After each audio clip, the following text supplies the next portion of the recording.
Jeg laver den her video i dag, for at forhindre, at nogen kommer til at ende ud i den samme situation, som jeg står i lige nu. I min søgen efter en form for frihed, kan jeg ikke se en anden udvej, end den beslutning, jeg er ved at træffe. Lige nu har jeg bare så en desperat brug for frihed og forløsning, at intet andet har betydning. Inden I dømmer mig, vil jeg først gerne fortælle jer min historie. Jeg blev født den 3. november 1996 i Smilesby. Jeg fik en god start på livet og voksede op som en pige, som var fuld af mod og håb. Især elskede jeg at tegne og gå på eventyr. Jeg elskede at lege ude i den store have ved det smukke æbletræ, og der brugte jeg meget tid de første år af mit liv. Dog udviklede det sig ikke til en helt almindelig barndom. Det startede, da jeg var 10. Det var der, det for alvor gik ned ad bakke. Min mor drak, og min far var ikke så altid hjemme. Jeg skulle klare mig selv.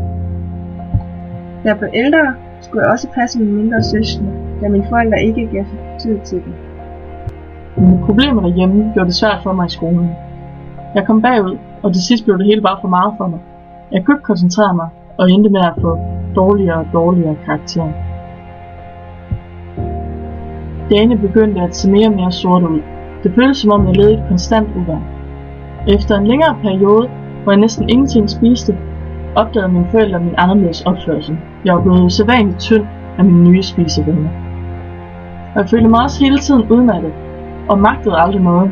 Jeg var bare generelt blevet så træt hele tiden. Jeg blev trukket med til lægen, og han konstaterede hurtigt, at jeg havde en depression.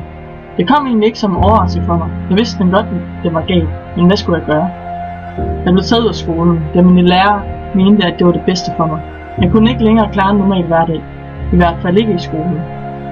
Jeg havde ingen at snakke med, og følte mig meget alene, så jeg kunne egentlig lige så godt bare blive derhjemme. Jeg endte bare med at ligge i sengen hele dagen, hver dag.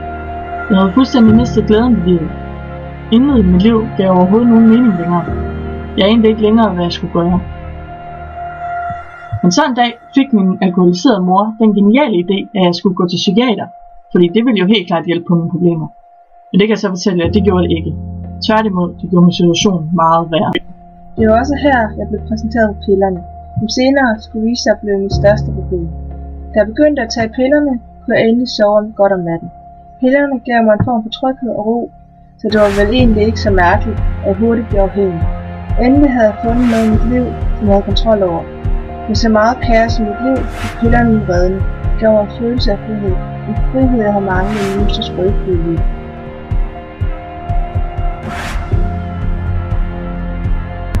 Det var da jeg var 13, jeg besluttede mig for at ændre mit liv.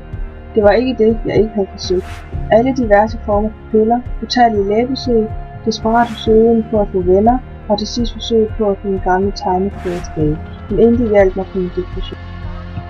Nu kan jeg ikke holde det ud længere. I dag på min 18-års fødselsdag kan jeg ikke længere se en mening med mit liv. I 8 år har jeg kæmpet med depression, angsten og det evige frygt for at ikke være god nok. Jeg har givet op.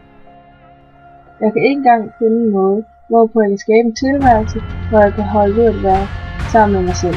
Hvis jeg ikke engang kan holde mig selv ud, hvordan skal også andre så kunne? Jeg har netop i dette øjeblik indset, at jeg ikke er og aldrig bliver i stand til at opfylde de krav, som samfundet stiller. Så nu har jeg taget den beslutning at gøre en ende på det hele. Det er tid til at stoppe min ledelse en gang for alle. Jeg kan ikke længere se en anden udvej. Tro mig, jeg har prøvet at finde en udvej i over 8 år. Jeg havde virkelig håbet, at det ikke ville ende sådan her, men nu er det kun døden, jeg fokuserer på. Døden er min eneste udvej. Så dette bliver det sidste kapitel i mit liv, før jeg endelig får min evige frihed.